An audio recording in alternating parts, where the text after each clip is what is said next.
Hello there, and welcome to vlog number 2 of this channel regarding AD or re-AD. I'm Bob, and I thought for the second vlog I'll break down a recent project, a big project. I don't know why I chose this to be the big first project, but I did. And there's a lot that I could say about it, and if anyone is interested, they're welcome to reach out to me about it, but I'm going to try to stick to the format and keep it short, keep it quick, and describe a little bit about what happened on it. So this project was an audio description for a silent film from 1927 named Sunrise, A Song of Two Humans, directed by F.W. Murnau. And coincided with the release of the other channel on YouTube that I'm working on, and more so a project than necessarily just a YouTube channel called ADXPD, or AD the PD. That stands for Audio Describe the Public Domain. Because when I was sitting here thinking of what am I going to have as an outlet for all of these thoughts around audio description, wanting to do something in that space and get my feet wet and just start working on it. I thought about the rights issues that come into play, especially around recorded media.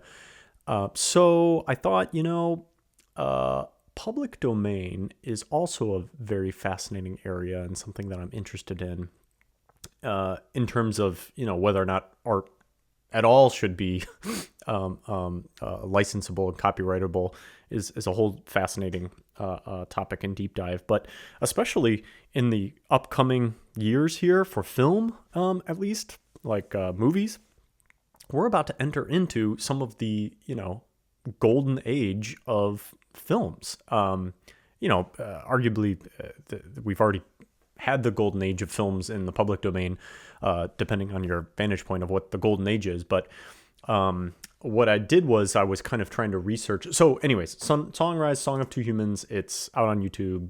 I'll leave the link in the description of where you can go and find it. It's, to my knowledge, it's the only version of the film with audio description. So it's out there. And I also, believe it or not, got linked to from the audio description project AD master list, which was extremely humbling upon me seeing that they were willing to link to it from there. It's listed under other for the categories. But so I stumbled on this movie kind of thinking about, okay, well, what's in the public domain right now? And if you're not aware, every year now, on January 1st of a new year, marks the threshold, the temporal threshold for works to enter into the public domain. It's sometimes called Public Domain Day. And at the time of me thinking about this, I was thinking about, okay, what's in the public domain? And so I stumbled upon a great blog by Jennifer Jenkins out of Duke. And she's listing kind of some popular works that you could find in the public domain because they were published in 1927, and now they would be without rights. Then kind of looking at the movie list, I see Sunrise. Oh, Sunrise. I remember watching that in school and in my film studies program. I remember liking it.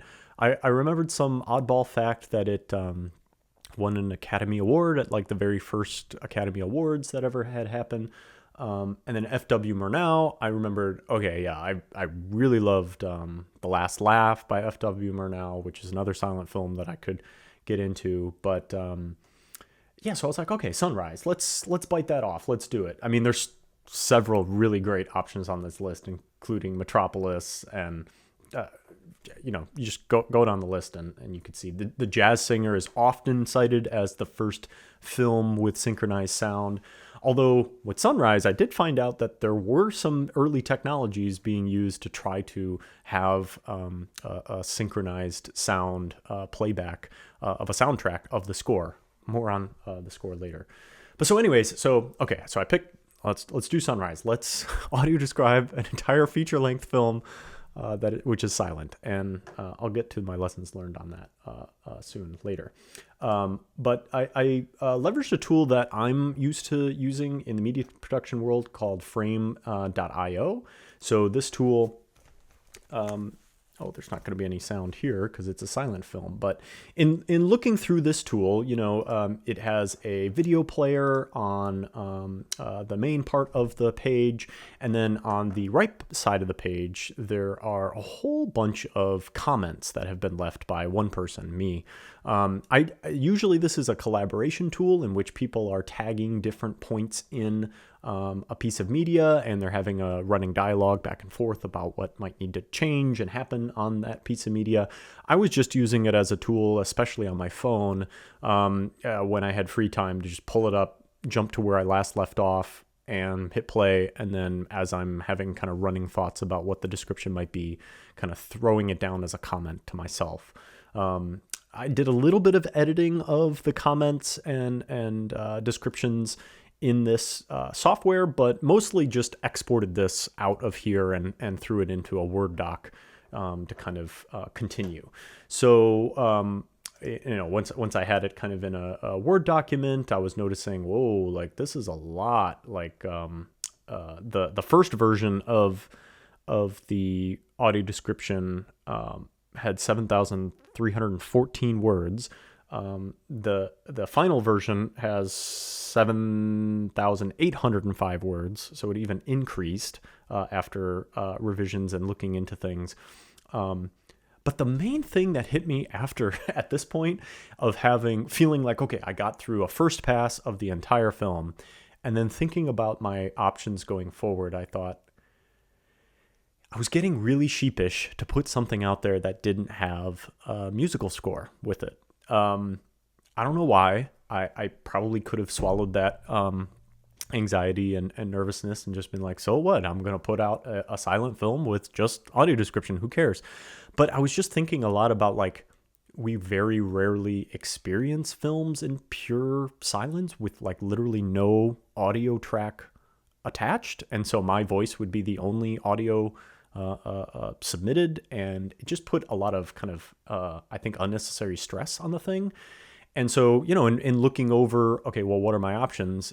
It's going to be a fascinating deep dive for this project, ADXPD, because the copyright status of a film would be, and when it was potentially, archived as a film object, is going to be different than, say, the music that was the music score that is then different than a performance, and the recording of the performance, which is then different than maybe even like the high quality scan of the film. Maybe enough work has been done to a scan of a public domain work that it is, potentially has some licensing around that particular scan or color grade or something like that.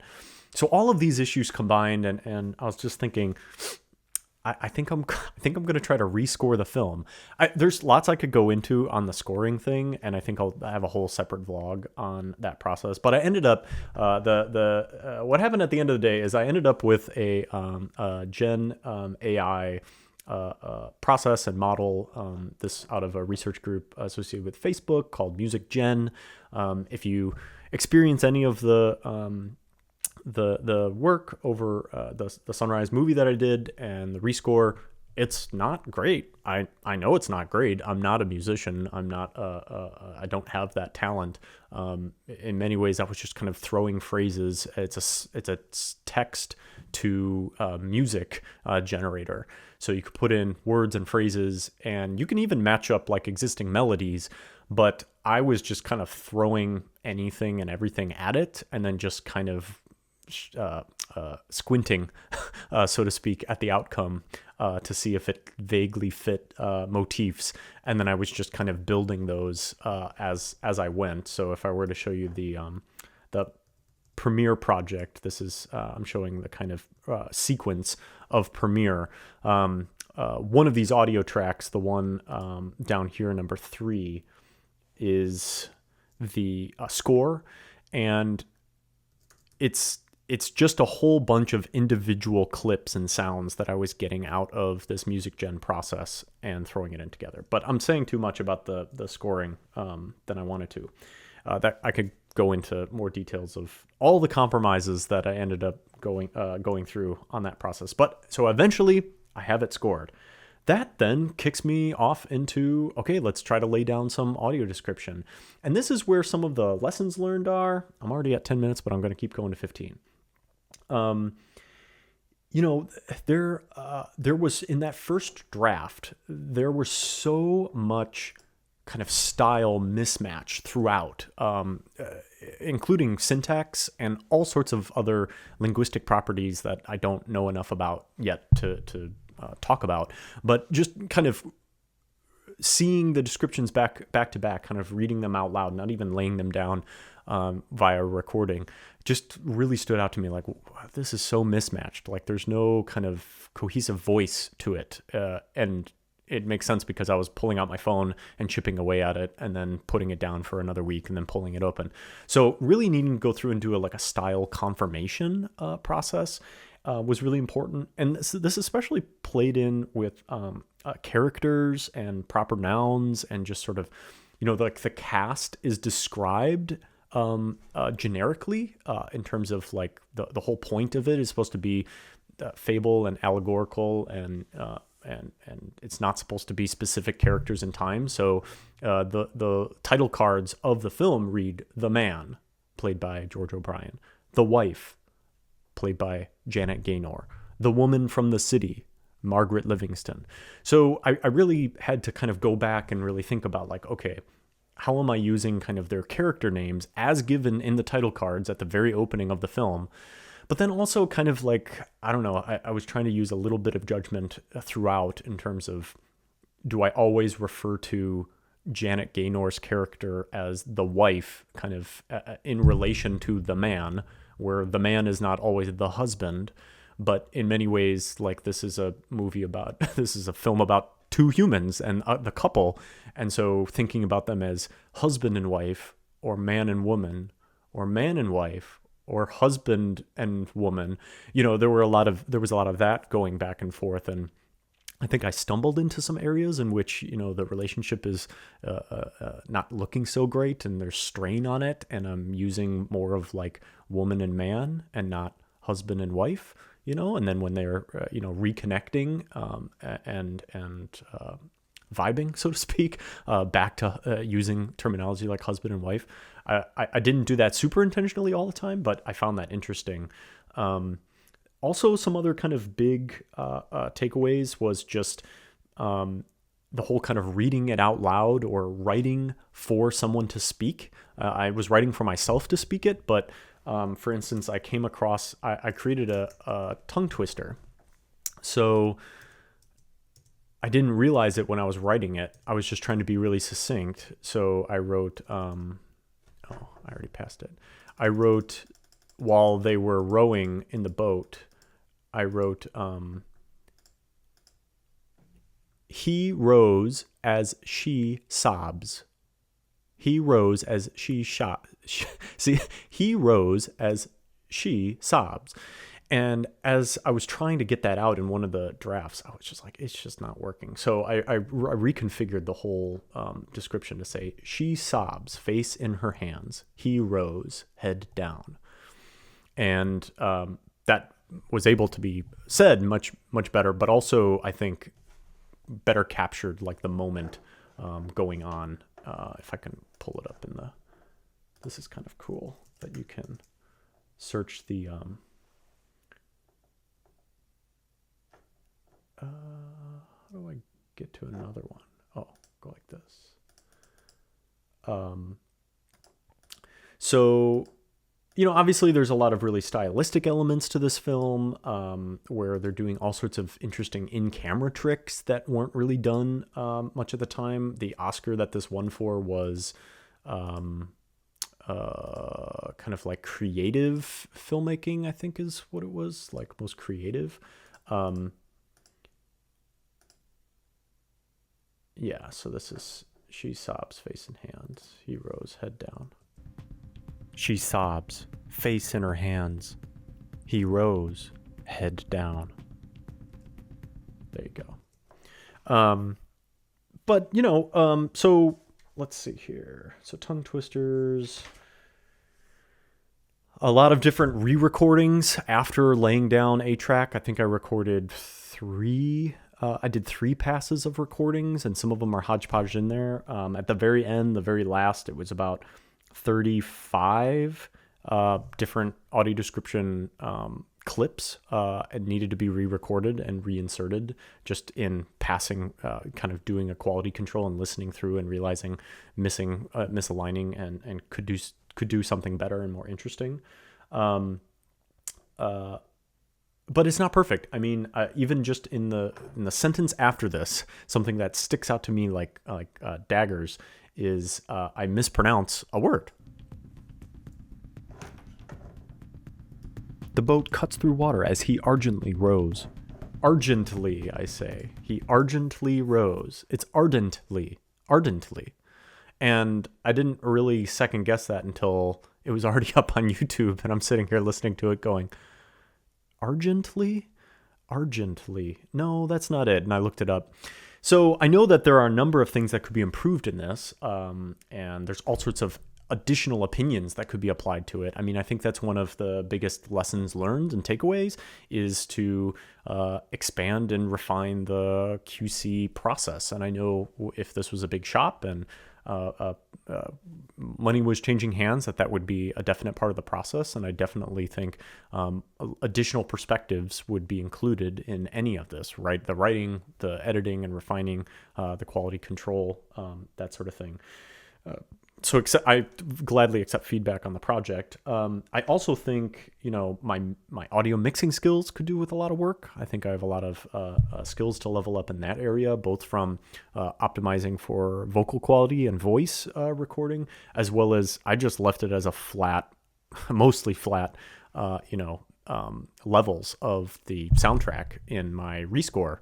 And I think that kind of, there's a little lifelessness at times in it. There are a couple of sections that I'm very proud of, but I don't have time in this vlog kind of idea. I'm still going, and it's almost 20 minutes to pull all this out. But there are some sections that I'm kind of like, oh yeah, that's a nice sentiment. That's a nice little section. Tell me what your favorite are, if you have any. But yeah, I would on other lessons learned, I'd like to give a couple of shout outs to some of the resources that I found. So let's see here. So one of the first books that I was picking up talking about kind of silent film sound is this book, The Sounds of the Silent Films, New Perspectives on History, Theory, and Practice, edited by Tieber and Windisch. An excellent little volume that I was learning lots from, but they kept referring to somebody in the preface, and somebody wrote like a foreword too, and I was just like, who is this person that they keep talking about? I think he's from University of Iowa. So I ended up picking up Rick Altman's volume on silent film sound. This seems to be the definitive kind of volume on just thinking about all things sound and oral back in a time where we call these movies silent, and just really interesting kind of perspectives throughout this one, as well as sound theory, sound practice, I think is like a follow-up that I haven't dug into yet. It helped me get over the fear of doing the rescore because I suddenly felt less precious about it. I was reading about, there have been screenings of this film in LA at, like the Disney Opera House or whatever, by a true Hollywood film musician and composer, and creating a new score for Sunrise, and everybody's loving it and applauding it. But of course I can't find it, and of course I wouldn't have the rights to be messing with it anyways. But reading these works by Altman and others kind of helped me see, like, I don't have to be as precious with the whole kind of soundtrack thing. I can make my own to kind of cover my bases, but definitely it's something that I'm interested in improving on this project going forward, especially if the kind of soundtrack rights are going to be a hiccup in this process. Another kind of reference that I'll shout out to is another F.W. Murnau film that has been audio described, watching through Nosferatu, which is also on YouTube. a collaboration between Vitek and Audio Description Associates. Shout out to Joel Snyder, somebody that I admire in the space and has taught me a lot of things. So looking through this and really kind of going into what I gleaned from this is what Joel talks about a lot, where you want his preference is that the audio description helps people lose themselves in the story. So yes, there are title cards kind of throughout, but I don't have to announce that by saying like text on screen. If I can figure out a way in my voice and in the cadence of the description to kind of like help the narrative along. And yes, there are going to be some title cards that come up occasionally. They should likely just kind of fit into the story. I'd be really interested to hear what people think, if that's a poor choice and it should be more explicit about reading text on screen, if that's the description that's happening next. But that's one of the things that I kind of took away from this. I also kind of took away, like, it's okay in a silent film to say a lot, because there's a lot going on and there's not much, in the sound landscape to make up for that, which is something that also was bolstered by this blog post that I found by, at least I think it's kind of a blog post. It's on Red Bee Media by Nikki Stevens and Jim Clare, talking about their work on The Artist, which was, I believe, 2012. I don't know when The Artist came out, but it was a more recent film, but paying huge homage and ode to the silent film era. So it was mostly silent in terms of it had a soundtrack, it had sound effects, it had music, but very, very little dialogue, very sparingly. And so just reading through this and thinking how much of a challenge they were talking about this being, seems like it was 560 descriptions that were written from them about The Artist. I threw my Word doc into Excel as just a quick kind of check of like how many rows am I dealing with of, so this is just every hard return or carriage return in Word. I've got 550. So as a rough estimate, it's about the same. And Murnau is known for not using very many title cards. His story and Sunrise is the same. I mean, it's very, very sparingly. Towards the middle end of the film is like no title cards at all. They just let the actors play it out. So another quick shout out to the Eurasian Subtitlers League, as referenced in the Media Accessibility Platform kind of group.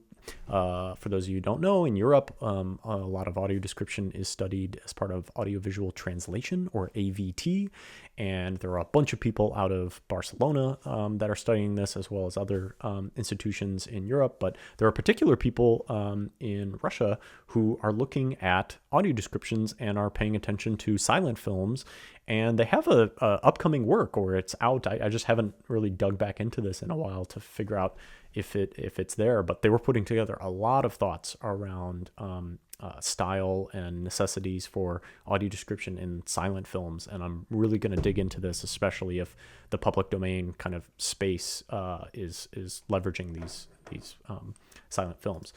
Last but not least, oh my gosh, almost 25 minutes. A really interesting read from Orero, Pilar Orero et al.